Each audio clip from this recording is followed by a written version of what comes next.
Welcome back to Poke Nation. It's a pleasure to have Logan Loftin. How you doing, man? Doing good. How you doing? I'm doing great. Welcome back. Welcome back. It's a great name, by the way, Logan Loftin. Thank you. All right. Well, listen. Obviously, you oversee all of our tickets. Yes, sir. You have had, and you and your team have had a very, very long year, right? I mean, sir. it goes from the caravans in July all the way up until basically June 1st. Yep. So first of all, before we get into the first question, heck of a job. I appreciate I mean, that. you Thank and your team Thank you. has done a phenomenal job, and it's one of the first things that I wanted to switch when I took over as AD a couple years ago was the ticket office. I thought it was, to put it lightly, a mess. And I think that we've now with Logan, it just being honest, but with Logan and the level of professionalism that he has brought, has really, really changed that. So now we hosted baseball last weekend. Yes, sir. Okay. Tell Pope Nation, what did you learn about hosting our first, tournament, right? Now, obviously the weekend before we hosted 3 teams and then we had the championship series. Tell me what you learned. I think the biggest thing that I learned from hosting this weekend, since this is the first time we've ever hosted before, was a big learning experience for everyone. But for me specifically, I think being able to separate it from being a McNeese event to a conference event is the biggest thing. So, they were gracious enough to let us host to be the host venue for this, and it was great to have a lot of our fans come out for the first time to see our team play in the tournament and also make it to the finals, which is really cool. Right. But just being able to try to communicate with some of our fans and some of our new people that are coming that a lot of the rules and things that we do may be different than our normal games, and we try to accommodate as much as we can. And the Southeastern fans coming as well are also part of this, and we have to accommodate them. So For sure. just making sure that everyone is happy and on the same page, and just being able to people manage and deal with stuff like that. But it was a really good time. I think it was a really successful event. We had a ton of people come out and had a good time. So.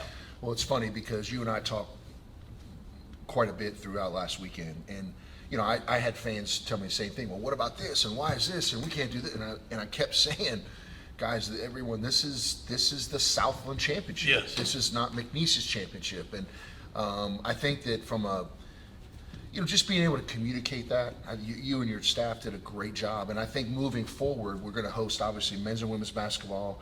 We're going to host softball and baseball for the next 4 years.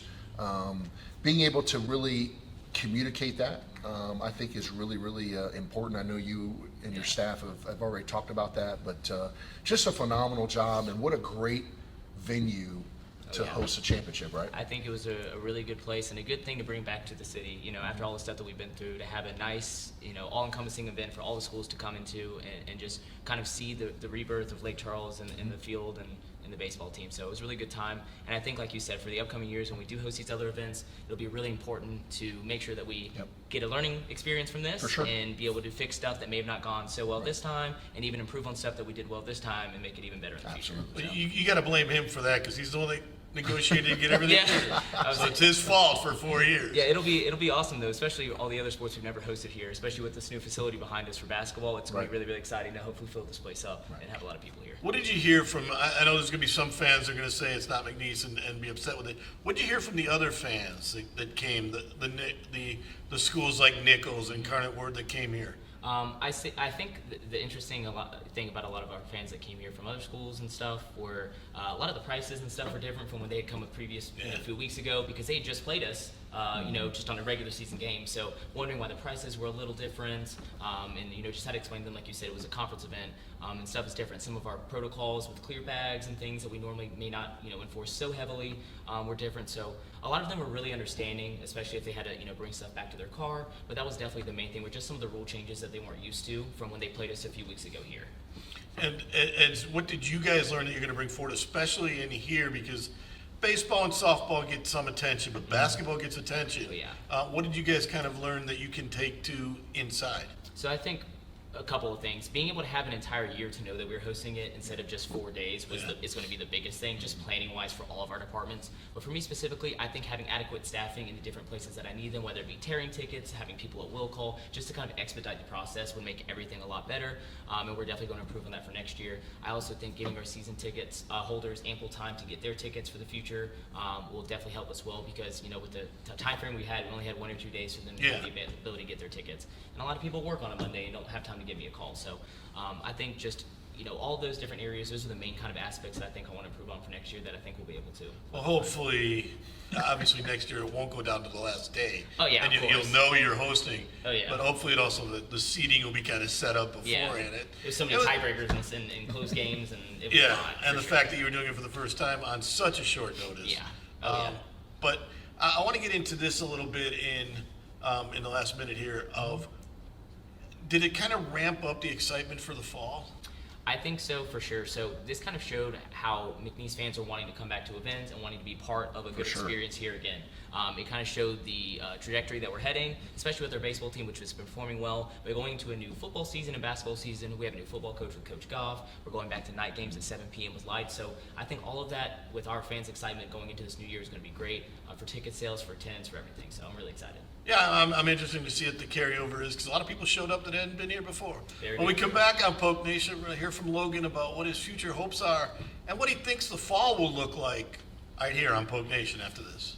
We're back on Poke Nation with Logan, and Logan, we wanted to ask you this much as far as anything else is, you guys have a 337 package deal? Yes, sir. Explain that to the fans and what they can get out of it and what it would mean as far as the whole year goes. Gotcha. Yeah, so the 337 package is a new ticket package that we came up with, me and my department here this year, to kind of just play off, obviously, the area code and a very familiar number, a lot of people around here, and also to hopefully increase attendance, and not only football, but other sports as well that people may not go to. So the 337 package includes a reserved season ticket for football, and you also get a general admission season ticket for every other sport that we have here that's ticketed. So men's and women's basketball, softball, and baseball. A big thing is there's a lot of people who go to McNeese Sports usually go to football games. We have a lot of people who are just solely football people here at the school, being that this is our most historically, attended sport here. And I just want to see if I can get a lot of these people who normally only go to football games to maybe branch out and come and support our other teams here. And I think this is a good way for a price at only $337 to get a season ticket to all 5 of our ticketed sports. It's a deal that people haven't seen here before. And I think it'll hopefully bring a lot of people to these new sports. Has there been interest in it? Oh yeah, so far I've had a lot of people call. We've done a great job marketing it. Jennifer Green on our marketing team has made a tons of graphics, and PJ Mitchell with our digital media team is making some videos for it. And so I think a lot of people are really interested and intrigued to see how that goes. Well, I think too, I really challenged, Logan, I obviously challenged you and your staff about what can we do different, right? Every year it's how do we get better, okay? And coming up with this, Jim, the 337 package, again, it's just, when someone comes to the window, right? I say it all the time, and this is why I love Logan and his team, because they embody this, is that the athletic department is the front porch of the institution, okay? The ticket office is the driveway, okay? So many people, the only interaction they're ever gonna have with our department, let alone our university, is in that ticket office. So that experience has to be really, really good every single day. And they embody that. They do a great job, and coming up with this package, I think, a lot of people go to men's and women's basketball. Well, for a little bit extra money, now they get baseball and softball as well. So I'm excited about that. But my question to you, Logan, is you've been here a year. Yep. We're very, very fortunate to have you locked in again for another year. Tell me where your growth has been this year, and where do you see you in the ticket office moving forward? Yep, so May 3rd is actually my first full year here that I've been in Lake Charles. So I moved from North Carolina to here. Oh, yeah. Just Tar Heel, right? Yeah, I'm a Tar Heel. Brand new job. I've never moved away from home before, so this was a huge experience for me. My first post-college job as well. So I think the biggest thing that I've learned so far is learning how to have people under me and to instruct people and teach people on how to do Lead. things. Yep. And just be a leader in general, and kind of teach them the ways that we want the ticket office to be, the way that we interact with people, the way that we communicate and deal with customer service, deal with problems and fixing issues. I think that's a huge thing that I try to focus on, is not only dealing with people when it's good days, but also dealing with people on their bad days, and trying to figure out how we can make them happy while also keeping a sense of professionalism. So that's the biggest thing for me, and also just learning how to balance and juggle all the different things that we have to do here. McNeese isn't the biggest department in the world, and so we each have our hands in everything.